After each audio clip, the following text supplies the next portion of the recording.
My name is Thorsten Overgaard. I'm a Danish photographer. I travel the world taking photographs and teaching photography. Today I will tell how you get really good at using a camera.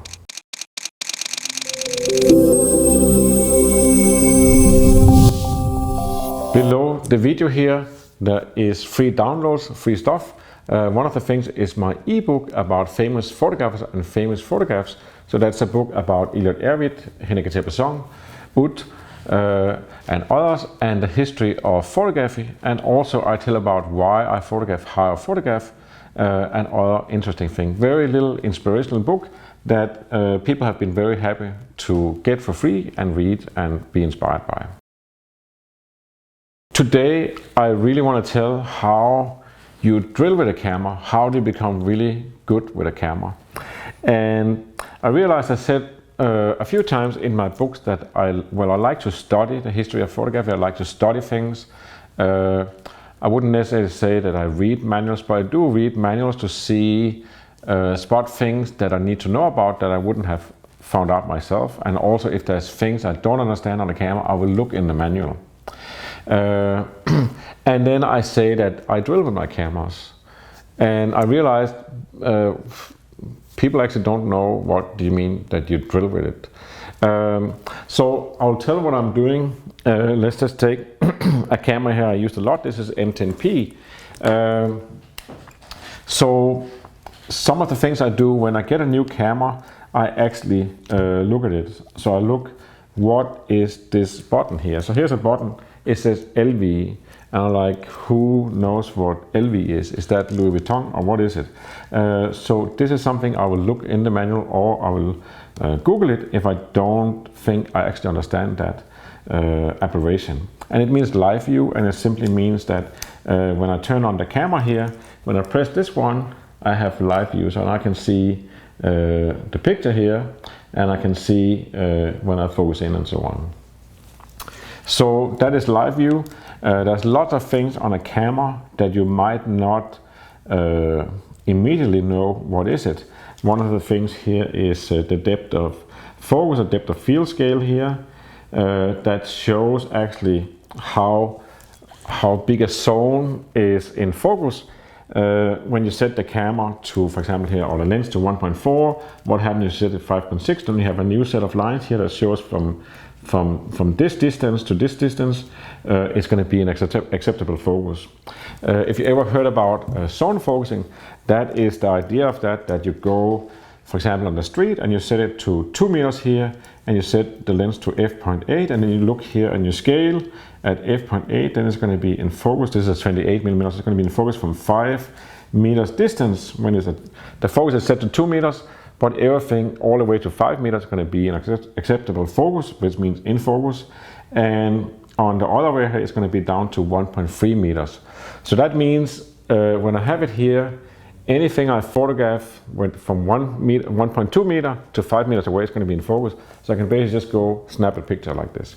That zone focus is not something I really use, but that is what it is. And that is what you use this scale for. And you can also say if you photograph a landscape or a house or maybe a group of people, you want to see how to make sure that all the people in front and in the back of a group photo is going to be in focus, or how do I make sure that the tree in the front yard is also in focus and the house is in focus and maybe a tree behind or something like that. So that's what you use this for. You can, of course, you can also digital, you can take a test photo and look at it, but this is what the scale is for. And there's other things like a lens like this have an orange or yellow scale and a white scale. And what is all these numbers? Well, the white one is meters and the other one is feet. So you could say in the old days you actually had American lenses for the American market that only had feet, and you have European lenses with only meters. Somebody was bright at some point and said, let's just put both the scales on here. Lots of things in photography you can study. I mean, I do the digital photographers extension course is a new course. Well, it's not a new course. It's a course I've been doing for 10 years that's been very popular, and it was actually closed for new attendees because there were so many on it and I couldn't follow up on it. Then I redesigned it, and now I'll put a link below. Now you can sign up again for it, and that is a course that tells about the history of photography and all the basics that I feel you need to know. Well, it's not something I feel you need to know. It's something you need to know. How does this thing work? It's like a car. If you don't know how to change the gear, or where is the gas pedal, and which side of the car do you put on gasoline, then you're going to be in trouble. So it's the same with a camera. The better you know your camera and all the things, the better it is. And I also make it a habit to study things, like how does this thing work and what can I do with it? What is this little lamp for up here, and what is this for? Well, in this case, or this is the M10P, this is a red lamp that blinks when the camera is turned on and when it writes to the memory card. This one is a light sensor that if you set the screen to automatic adjustment, then it will sense if you're in a dark or bright room, and then it will brighten up the screen or lower the light depending on where you are. It's not something that should be on. You should always have the same brightness of the screen, so you can always judge the exposure. You can say if the screen goes up and down, you can judge that. So that's a thing also.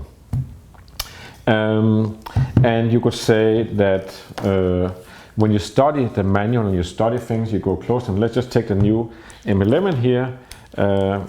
Is an interesting camera with a lot of new features. Here you can say, just an example here, they changed it, so now the play is up here and there's the FN button. And what is FN? Well, FN is the Danish abbreviation for United Nations, and I'm sure this is not what they meant. So FN is a function button. So that's why I call it FN. But in this case, it actually works almost like the live view, but you can also program it. That's one of the things you find out in the manual, that if you if you hold in this button for a while, then you can change what function it has. Brilliant. Then when you study the manual or you play around with the camera, you find out that you can actually, this wheel here, you can actually press it in, and then, oops, again comes functions that you can do. And I had it here on, I think, Focus 8. I'll put it back on that. And then the interesting thing is, when I play around with the camera, I found out that, oh, when I do like this, when I press it in, while I look through here, then I can actually go and change the exposure. Awesome. So it actually have two functions. I can zoom in on the picture, but I can also, while I take a photograph, click on it. So that actually, almost you could say, two function button. Something you wouldn't figure out if you don't play with the camera, you don't study it, or you don't look in the manual. So then we get to drilling. What do I mean with drilling? Well, one thing I always did was, or do actually, is not just with new camera, but with any camera, is that I kind of try to prevision what is going to happen, what is the conditions, how far away I'm going to be from the subject. Let's say, you could say one of the frantic things or whatever you can do is royal weddings, because it's like they drive by you and that was it. Either you get the picture, you don't. So which camera are you going to pick? What lens are you going to put on it? Should it be a 300mm? Should it be a wide angle? Should it be a zoom? What are you going to do? And one of the ways to find out is that you simply take the camera and you go take some test shots and have an idea, okay, this is the frame, this is what I can do with this. And you kind of try to predict what's going to happen. And you could say that will also be, you can drill with the setting here. You could say you can go in here to the menu and say, okay, instead of continuous low speed, I'm going to go continuous high speed. So let me just see how many pictures would that actually be. If I do this, then it's going to be like this. Okay, that should work for royal wedding, you know. That's like they drive by, they don't drive that fast, so they drive by and they wave, and then I can probably get 50 photos of that.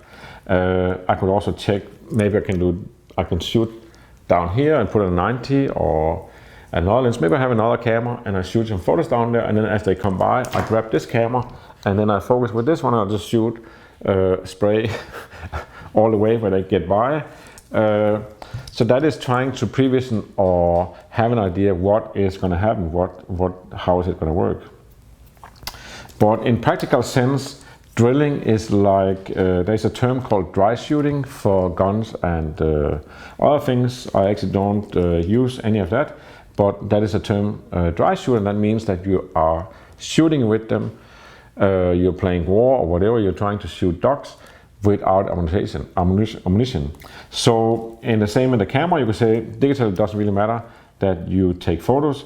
If it was film, it would be expensive to sit and test how fast can this thing go and so on. But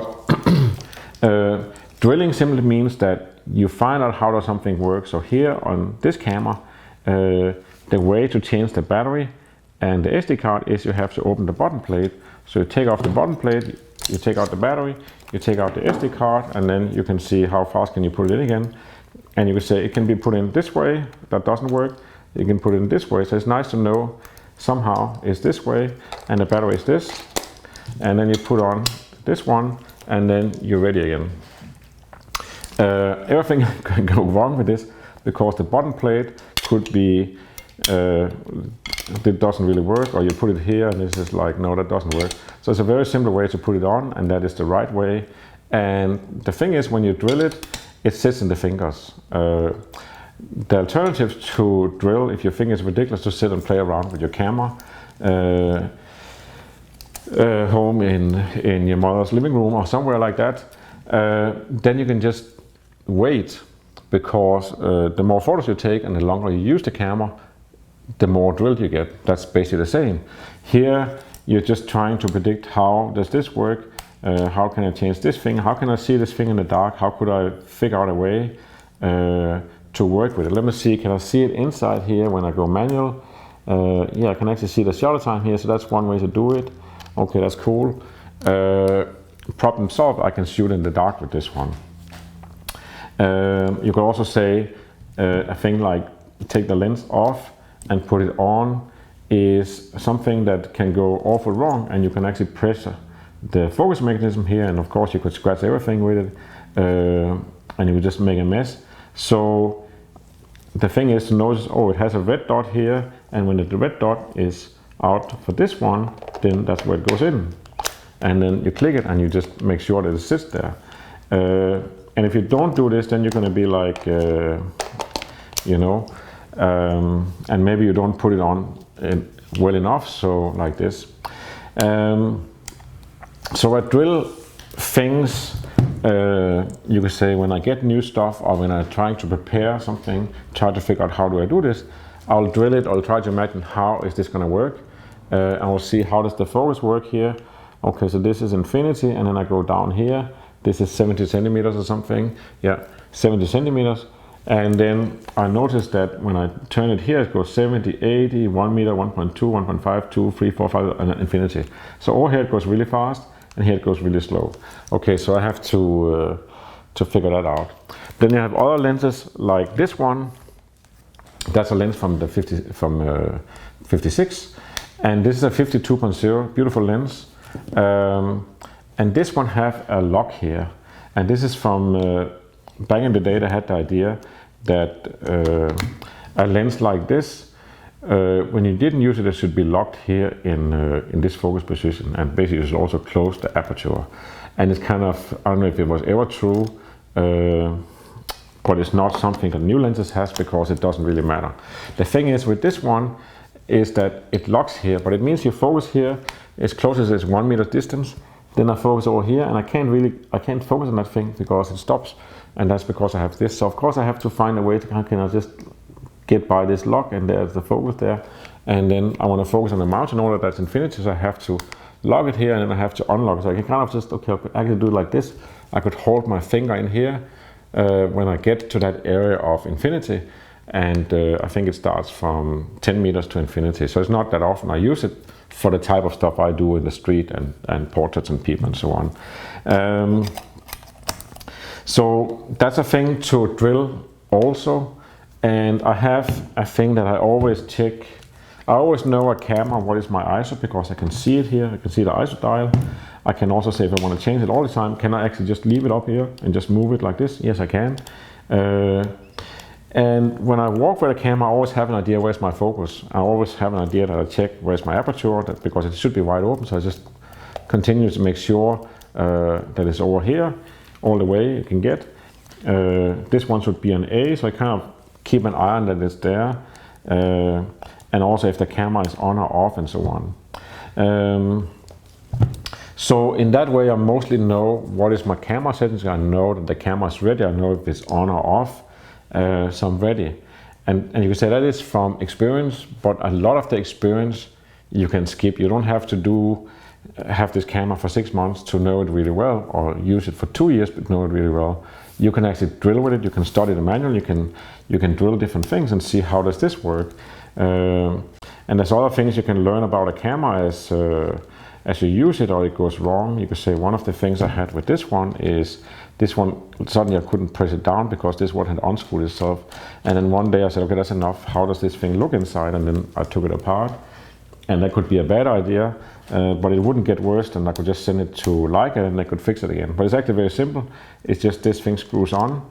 And I'm sure it could be screwed on so tight so it will never go loose again, but it doesn't really matter. Now I know that if I press this one and the camera doesn't go off, it's because this one have unscrewed itself a little bit. So now it sits up here, so that I can't. It's like a really weird thing, the feeling of it. And then I can just screw it on, and then okay, now we're ready to rock and roll again. So that is drilling, and you can say that goes with everything. It goes with a camera like this, that you drill and see, okay, how long does it take before this thing is on, and then you check the different buttons and how fast can I shoot with this one, how does the diopter change here, how do I put on lenses on and off on this camera, and here I have an adapter on, so how does this stuff work, you know.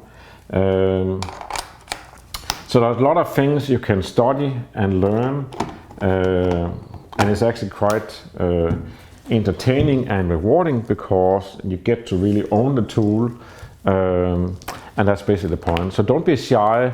When you sit in a cafe and drink a cup of coffee and talk to somebody, you can always sit and fumble with your camera and get a feeling for how does this work. And there's also the thing you can say, I'm not afraid of dropping my cameras or hitting a wall or something like that. They're really made for it. You can say, of course, if you're afraid of scratching it, then that's another thing. You can say, you can drill. How can you use a camera without scratching it or without, you know, getting in too close or too hard contact with something? I think that's what I had to tell about drilling. So drilling is simply just you do something repeatedly again and again as if it was the real thing. And that is just a substitute for doing the real thing, because doing the real thing might take you 3, 6, 12, 18 months to get the same experience as you can actually get in a few days. There is one cute story from back when Robert Capa, and I forgot who the other photographer was, but there were a couple of photographers that they were doing like war photography, the Spanish war, something like that. And one of the things they entertained themselves with was that they had competitions in the hotel room. So they had Leica, so it was manual focus. So they would simply stand here, they would get drunk at the same time just to spice it up. So they would drink a lot of whiskey or vodka, whatever they drank. And then they would set the focus and say, okay, this wall is 2.5 meters away. And they would set it 2.5 and take a photo. And then they would move, drink some more, I guess. And then at some point they would be standing like this. And now it's okay, it's 2.8 meters, okay, I'm going to do this and take this. And the one who had the most focus was the winner. I don't think there was any award. It was just a way to pass time and maybe not deal with the war 24/7, but have some fun some of the time. That was all I had to tell today. Till I see you next time, remember to always wear a camera and remember to click and get your free ebook below the video. Thank you for watching and see you soon again.